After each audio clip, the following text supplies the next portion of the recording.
When something happens and it surprises you, that's your fight or flight.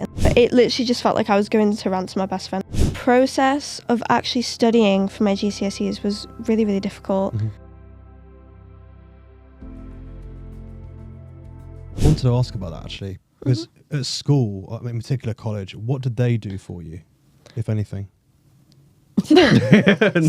School were good. School were good? Both schools were good for cancer, weren't they? Start with school. So 11, 12-year-old Madison, what was school doing at that time when you were...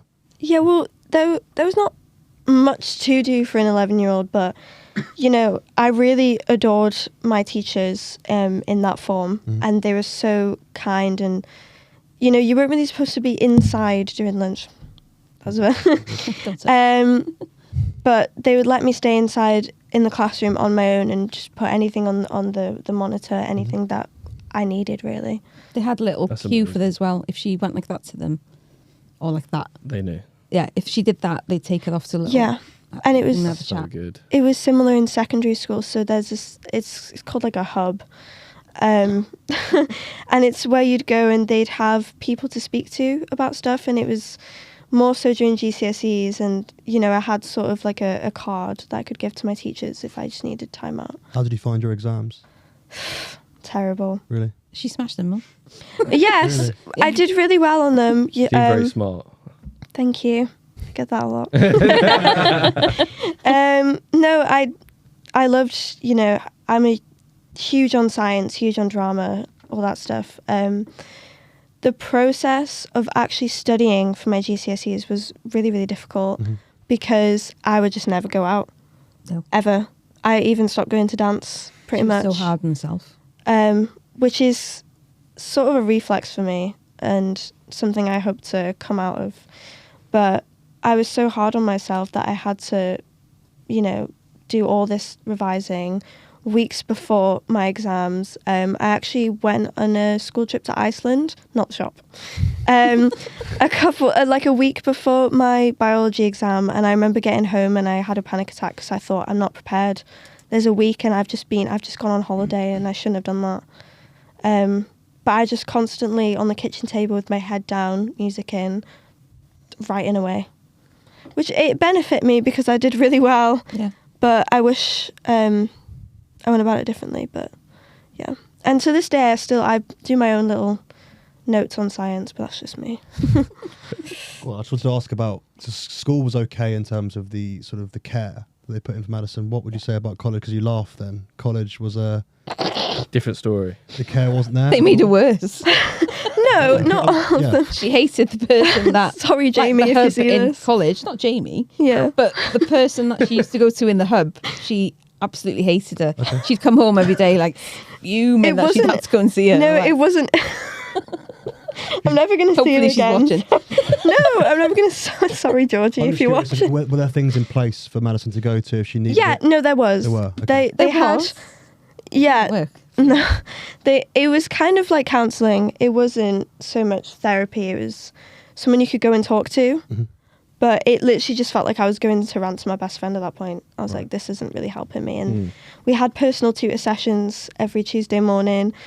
But I tried to approach the woman that taught us and she did not come back very well about it. And I was like, okay, not the best thing to say. She is a nice person.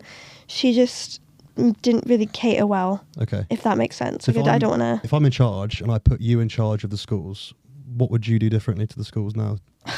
A lot. Go on. Like, if you're a student now, what would you do differently? Great question. Maybe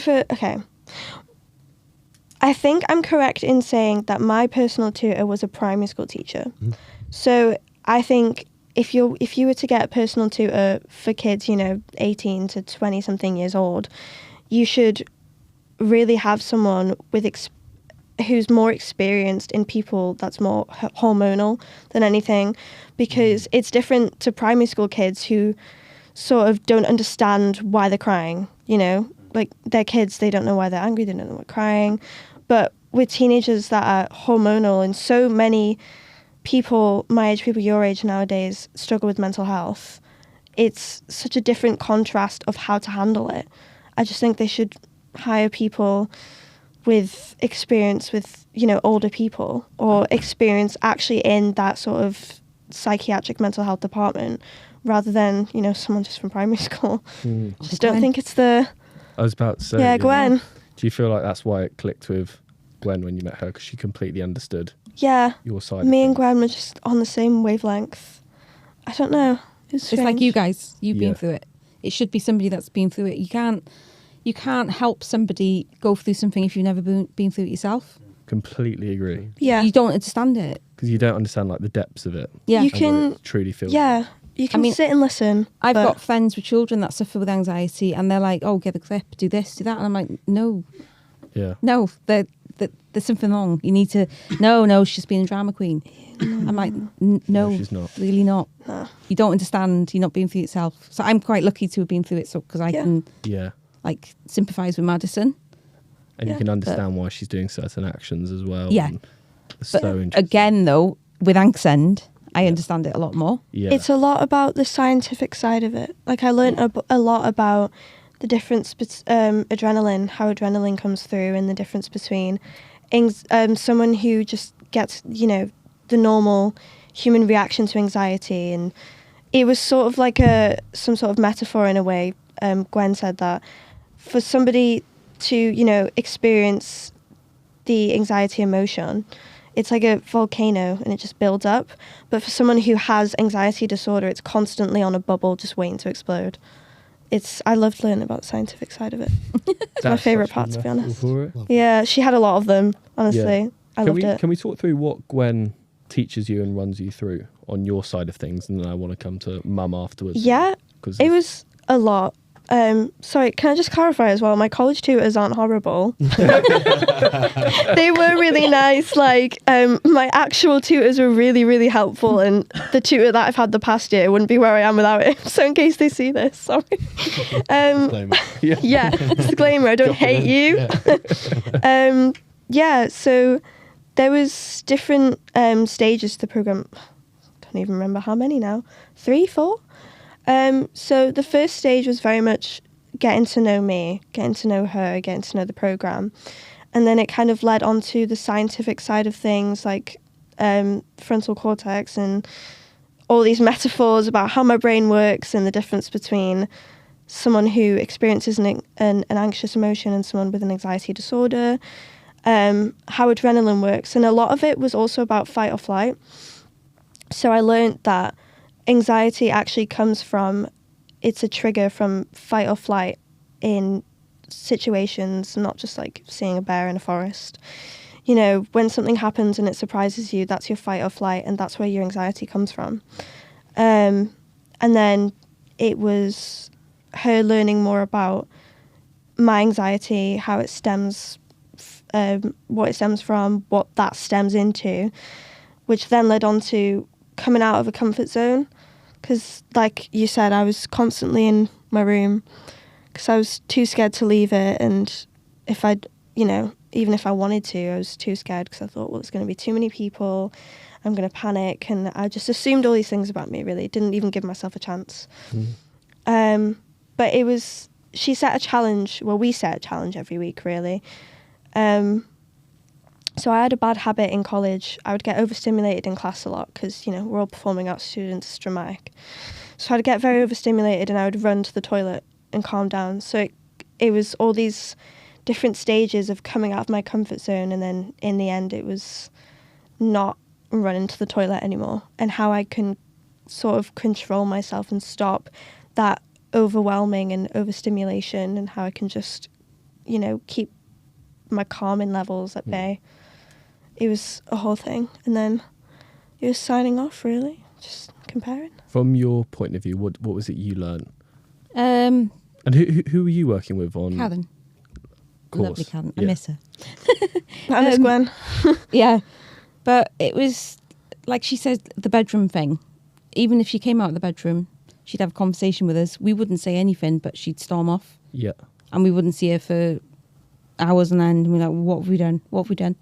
So Karen like explained what was going on there with the frontal cortex. Frontal cortex, yeah. I don't know why I can't remember it. Maybe I haven't got one.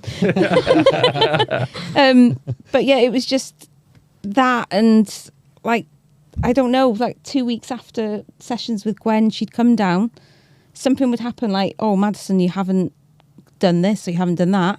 Whereas normally she'd storm off. She might storm off at this stage, but 2 minutes later she'd be down and she'd go, I'll do it now. And I was like, Interesting. and then After 2 weeks, you Yeah. noticed that change. a couple of weeks That's after so that, quick. she wouldn't storm off. She'd just go, okay, I'll do it. And we're like, whoa. Honestly, it was Magic. just, yeah. That's really quick as well. Yeah. It's like before she didn't understand what we were saying to her. She just took it as, oh, this is, something bad. I'm just going to go and hide in my bedroom. Then she started to question it after storming off. And then it was like, oh, no, I'll just deal with this now. Okay, what do you want me to do? Yeah. Yeah. I mean, a huge part of it is I've always struggled with anger. Oh, yeah. Right. Yeah. Well, I played football. So I mean, being a teenager growing up, hormonal, all that stuff, anger was the main thing for me. And I don't know, I just got angry at everything, didn't I? Yeah. It's really, I still have a really short temper, but I've sort of learned to control it, and I've learned to bite my tongue because I don't want to sort of explode and shout at someone when it's really not needed, just have their feelings hurt. Yeah. So I've sort of learned to be reserved now, which kind of causes me more stress, but for the better, to be honest. On that, what were your triggers that made you so angry or give you these outbursts, if anything? Literally anything. Anything? A lot of them in college, wasn't it? When Madison, when she puts her mind to something, she puts her 100% in. Mm-hmm. And if the people with her aren't doing it, she feels like she's having to do the work for them. And that's when the anger starts. Like on group project type Yeah. things. Oh. Yeah. When I was in primary school, nobody wanted to be in a group project with me because nobody would be doing as well as me, and I'd be like, right, do you know what? Just leave it to me because you're all terrible. That's what I'm like. But Oh gosh. I just did. I don't know if you know the show Little Shop of Horrors. No, I don't. It's a musical. I just finished that, and it's a big production, and everyone's so stressed, and everyone has all these pent-up stress, and it's sort of launches out at each other, and I had to keep myself calm a lot during that. But in my first year of college, it was like getting to know everyone, and everyone seemed so hyper, and so I just remember the first session and everyone was so loud and so friendly and so hyper, and I was like, oh, like I'm too scared to launch myself in there. So I kind of stayed away with my school friends for a while until they sort of brought me in and made friends with me. But it's not even that. Everyone puts their best in most of the time. Performing arts means so much to me. And if I'm not putting in my 101% best effort, then for me it's like I shouldn't even bother being there. I was told once, like, oh, I wish I had your confidence on stage. I wish I could perform like you. And it's like, for me, it's just second nature. It's like, if I'm not performing whilst I'm singing, there's no point me being there. It's a whole thing. And it's if I mess up one small little thing, I'll be annoyed at myself. I'm a bit of a perfectionist sort of She thing. is very hard on herself. But it's like I've got to have a whole routine. Like if I have plans in the day and then you tell me to actually do one of those plans, I'll be like, well, now I'm not doing it. And you've always been like that? Yeah. Really? They did the questionnaire with her with Anxend for autism, Yeah. and she has scored quite highly on that. So Interesting. they've referred her to the GP for that, and we've got forms that we need to fill out, haven't we? Makes sense. But she's never in the house to fill them the out. box ticking side of things. Yeah. Yeah. We speak about this. We speak about it a lot. No, I don't blame on you my because side. a lot of my friends, they don't joke about it, but they kind of do. Just with me, they've sort of been telling me like, you've got autism, and I'm like, I don't know. Yeah. Joe tells me this all the time. Really? Yeah, So you're because very I'm much exactly like the same. Because I get really angry at people. That's why I played high-level rugby. That was my That's why I out. played That's what you football. play, but That's why I do out dance thing. and sing. Yeah. If I'm in something, how many times I say this to you? If I'm doing this, we're doing the podcast. 100%. I'm in, and if no one else is in, I'm Not doing it. There's no nuts. point. But yeah. now I realise that It's really funny. We literally spoke about this like 2 weeks ago. That's why I just find it very funny. That's why I was sitting there nodding the whole time. It's so hard to diagnose it though. It is. It's really hard my to niece, diagnose. my niece has got it, but it took years to get her. And she ended up in hospital, not eating nothing before they actually diagnosed her with it. But now she's amazing, isn't she? Yeah. Yeah. How do you start? Like, what is it? Quiz? Is it? CG? yeah, There's a quiz so- for you with Anxend. Maybe not a quiz. Oh yeah, you're a Like a questionnaire. type Yeah, yeah. But for Madison, she's going to hate me now. But one of the things I used to discuss with Karen all the time was her bedroom. Oh, yeah. Was it a mess? Really upsets No. me. Oh my, what? Was it really? Let's just say World War One and Two. I've gone No, but in it's there. because I have too many clothes. A lot of right? midnight snacks. Wardrobe. And Yes, wardrobe, yes. all my dishes in there. It was, and Karen just used to say to me, "Don't go in there." I Yeah. said, I would easily not go in there, Karen. However, Madison has a habit of coming into my bedroom and stealing my hairdryer, all my hair stuff, taking it into her bedroom. So I have to go in there and get it. Yeah. But if I went in there and cleaned it for her while she was in college, she would kill me when she got home Yeah. Sounds. because I've moved her me. stuff. Yeah. And it's like, really? Yeah, so Really interesting. as much The as I exact have a same, yeah. wardrobe, my wardrobe, Her wardrobe is organised. Organised chaos. My mum's going to be watching this, Organised being like, chaos. yeah, Yeah. this is right. This So- is you. I as need to well, meet your Tom." mum. Yeah. my wardrobe is organized. So it's like hoodies, jumpers, long sleeve tops, short sleeve tops, and like crop tops and like summer tops. And it's in color as well. So what's it's your in floor? rainbow.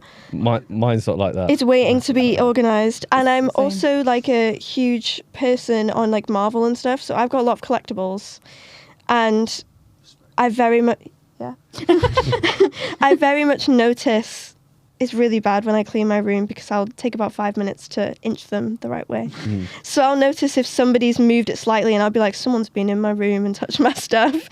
So I remember coming home from secondary and I used to have like marble pattern, like marble pattern bedding that you would do. But you would always put it on this ugly grey side instead of the white side.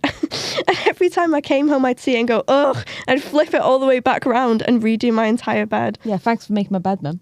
Yeah. Well, you offered to make my bed as well. You did it a few days ago and I was like, don't do my blankets though, because it's got to be, the tags have got to be tucked in the corner of my bed and the plushies have got to be in a certain order. It's weird. Do you have any advice for people who are quite similar to you, but now you recognise it? People might not recognise it because I only recognised it in the last year and a half or two. What advice would you give to them? Do you mean like the organisation?